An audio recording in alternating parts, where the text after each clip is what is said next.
Ugh, some writing days are really hard. Can you actually anticipate when they're going to happen? And is there anything you can do about them?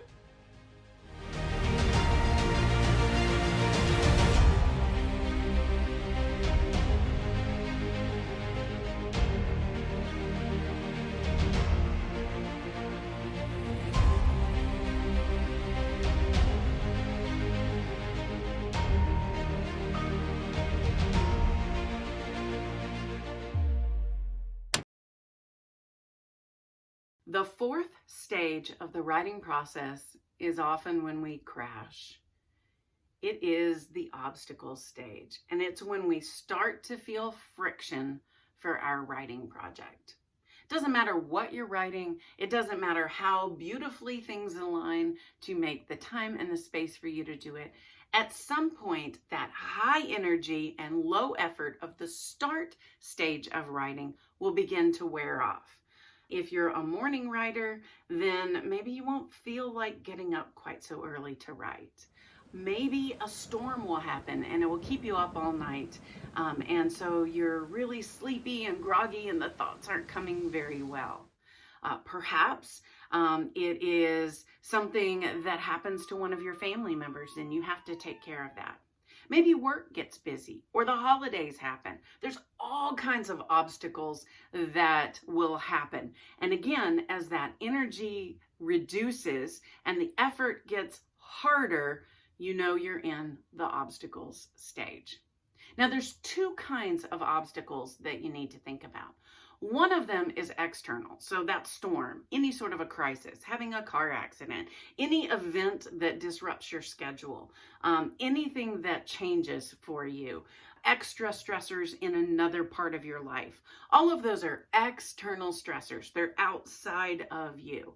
Those kind of obstacles are always going to happen. If you're writing every day, at some point, something is going to happen that is going to be an obstacle to you writing.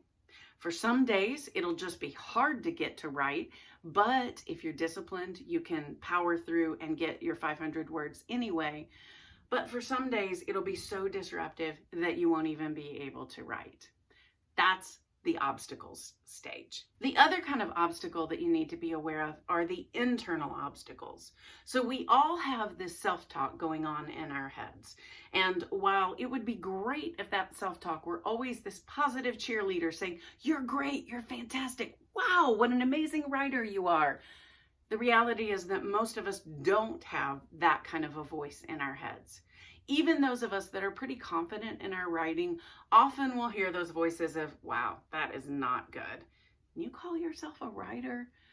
Those are internal obstacles, those things that kind of chip away at your motivation to write.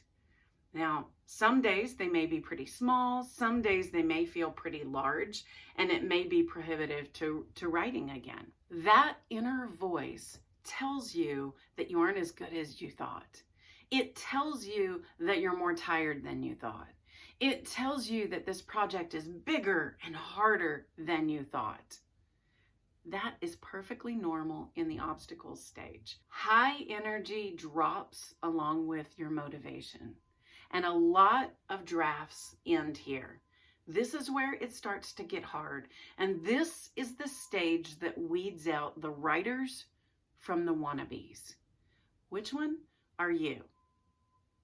Writers write every day, even when it's hard, even when something happens that disrupts their schedule. Writers write. They know in 15 minutes I can do something in my draft. Writers write every day. Wannabes think, "Oh, maybe I could just skip today." And then today turns into tomorrow, and then turns into a week, and then into a month. And meanwhile, there's a dusty manuscript that is not getting written. If you want to finish your book, then you have to develop the discipline of writing something every day. We suggest with the right method that you write 500 words a day. But you know, when you're facing obstacles, writing 50 words may be a victory. And if that's where you are in your writing process, just write something. That is the way that you navigate the obstacles stage, is you show up and you write, even if it's hard, even if you don't feel like it, you write something. And by doing that day after day after day, you get a draft ready.